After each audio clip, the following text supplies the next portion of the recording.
Early on in the UC Vanguard faction quest line, you travel to the Mast Museum and you get to learn a lot about the backstory of Starfield and the lore of all the factions. In this section, you get a really good deep dive into what life was like for the humans before the events of Starfield. I personally enjoyed the introduction to this quest line, and I really like how they chose to deliver this information to us. I feel like with past Bethesda games, they would deliver this lore information in the forms of either audio tapes or notes that you would find on the ground, or just characters telling them to you. Having all that information given to you at once at this location helped me develop a deeper appreciation for the universe within this game.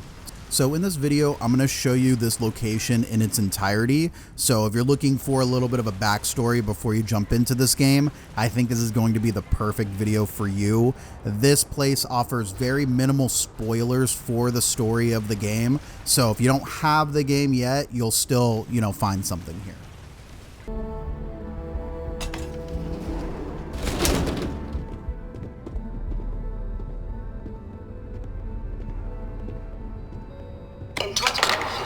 Humanity learned the Earth's magnetosphere would collapse sometime in the next half-century, eliminating all life on the planet. Decisive action was required, but the secure transport of an entire civilization would demand a new kind of cooperation, a new kind of courage, and a new kind of union. Thus, in 2159, the United Colonies were formed to make that journey possible. Just 1 year later, the Galileo, the first of many colony ships, touched down here on Jemison, beginning a new era of human history, the age of the United Colonies. The effort and planning it must have taken to evacuate literally the entire planet. Can you imagine? The logistics alone must have been mind-boggling.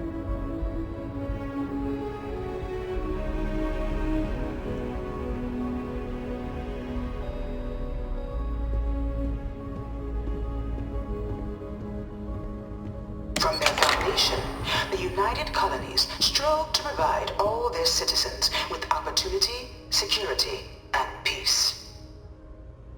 But there were those among the UC that still wanted something more. Independence. So in 2161, the UC issued the Centaurus Proclamation, granting UC citizens the right to settle distant worlds and form their own sovereign powers. It wasn't long before the first new faction, the Free Star Collective, was formally organized in 2188, later followed by House Maroon, revealing themselves to the universe in 2230. The result of the Centaurus Proclamation has always left me torn. So much conflict arose as a result. Was it worth it?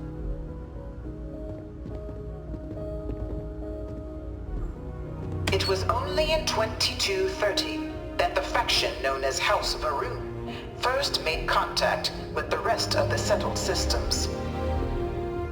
Founded by the passengers of a colony ship that had left New Atlantis and disappeared 4 decades earlier, House Varoon was a faction unlike any other.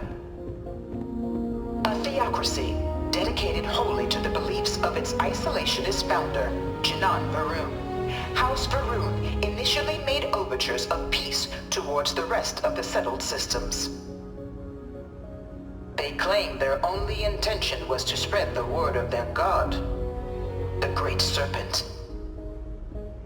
But none could have guessed that this worship might take the form of a bloody war, the Serpent's Crusade.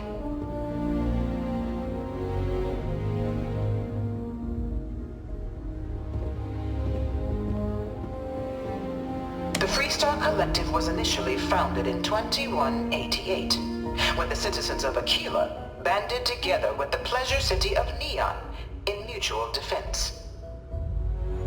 But in 2194, After the deployment of a UC medical star station in orbit around their world, the citizens of Narion also requested to join the collective. The resulting rise in tensions between the Freestar Collective and UC culminated in the settled system's first intergalactic conflict, the Narion War. Despite a decisive victory by the UC, the colonies permitted the citizens of Narion to join the collective, forming the basis for the fiercely independent union that persists to this day.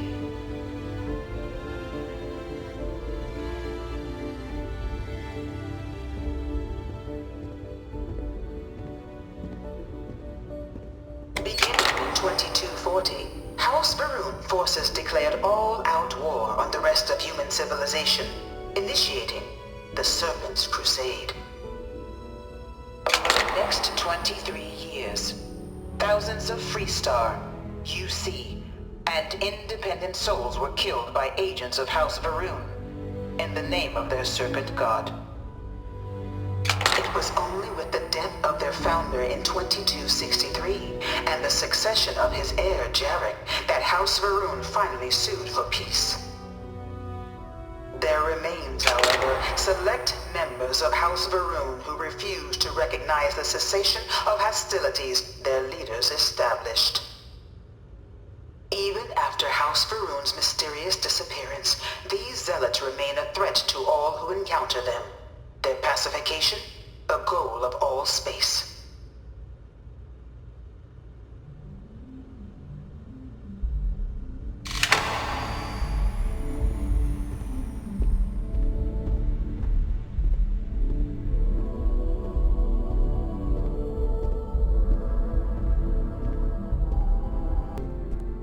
Of the many conflicts between the galaxy's factions, none was more brutal than the recent colony war between the UC and the Freestar Collective. Set off by the unauthorized Freestar colonization of Vesta's Pride in 2308, a direct violation of the Narion Treaty, the colony war spread quickly across the galaxy. Both sides deployed every tool at their disposal. Armadas of warships, mechanized combat platforms, or mechs, even bioengineered alien creatures, the infamous UC xenoweapons. It was only in 2311 at the Battle of Cheyenne that the scales finally tipped. The Freestar Collective, utilizing their civilian fleet as a human shield, successfully crippled the superior United Colonies Navy. After their shocking victory against the galaxy's greatest navy, the Freestar Collective offered terms of peace, which the colonies, out of an interest in staving off any further human costs, accepted. The galaxy has been rebuilding ever since. The colony war was a horrible conflict that irreparably wounded the settled systems. There were times I felt that it would never end. Few settled worlds were left untouched by the colony war. But nowhere could the viciousness of modern warfare be seen more clearly than on the Freestar planet of Nira. Initially occupied by invading United Colonies forces as a forward operating position, repeated attempts to take and retake the planet by collective forces led only to devastation.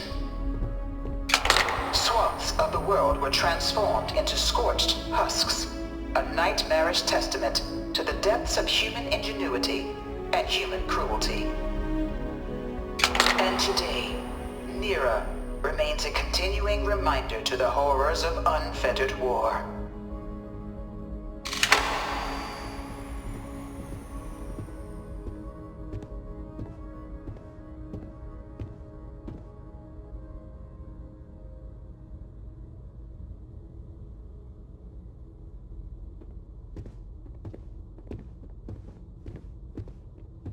In the midst of the colony war, a different kind of tragedy struck the UC city of Londinian. A newly constructed but critical supply center for the United Colonies' war effort, Londinian found itself overrun by one of the galaxy's most mysterious predators, the Terramorph. A rare but pervasive threat to all human-settled worlds, Terramorphs swept over the city seemingly out of nowhere on a scale never before seen in recorded history. Valiant efforts by the UC military slowed the onslaught, but the creatures proved unstoppable. Ultimately, the decision was made to destroy the Londinian spaceport, sealing off the city, the outbreak, and its citizenry from the galaxy at large. The tragedy of Londinian is mourned by the UC to this day.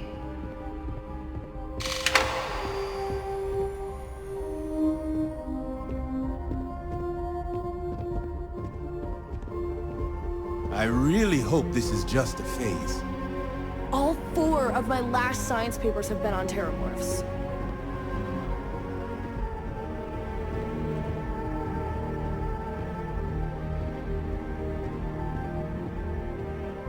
After the devastation wrought by the Colony War, the UC and the Freestar Collective came together to ratify a treaty that became known as the Armistice. Both sides agreed to a vast reduction in standing forces, and that xeno-weapons and mech warfare would be outlawed. All related research was sealed away, accessible only in cases of dire emergency.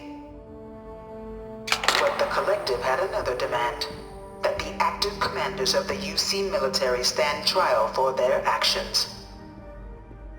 The United Colonies, in the interest of peace and galactic security, agreed. In 2311, 3 United Colonies senior officers were found guilty. Commander Henry Durant, General Indira Rastogi, and Fleet Admiral Francois Sanon, known better as Ve Victus. All were sentenced to death for their actions, bringing the colony war to a close and returning peace to the galaxy at long last. I was a strong supporter of the Armistice. All of the terrible weapons that both sides used against one another. It had to end.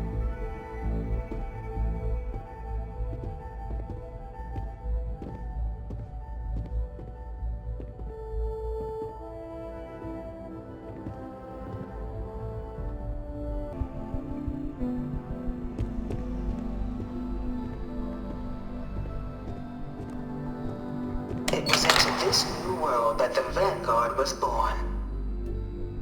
An official branch of the UC Navy, the Vanguard is the United Colonies Volunteer Fleet, serving a myriad of security, logistical, and reconnaissance roles. And after a sufficient length of service, UC citizenship is guaranteed to every Vanguard member. Open to all captains, regardless of origin, the Vanguard is leading the charge to protect and support the citizens of the United Colonies, wherever in the galaxy they may be.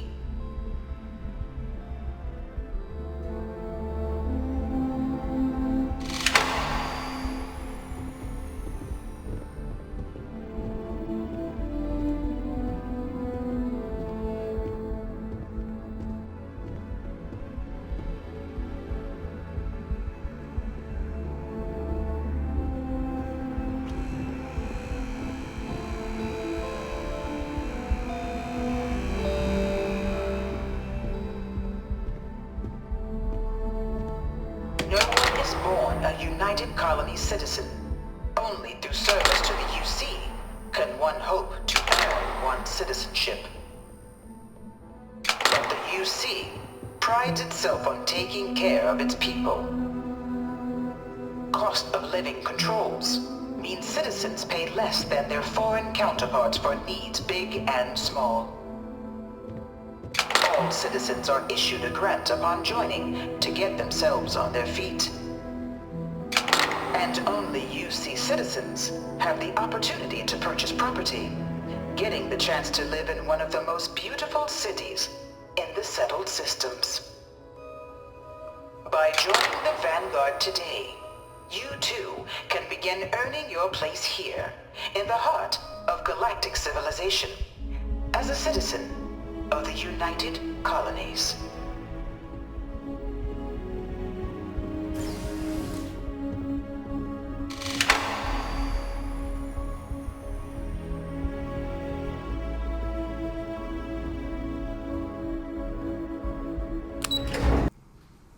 And there you have the backstory to Starfield, and I want to hear what you guys have to say in the comments down below. And I also want to know what faction you plan on joining when you jump into the game, or ones that you have already joined. I've only done a few of the Vanguard quests so far, so I really can't wait to jump into the other two factions.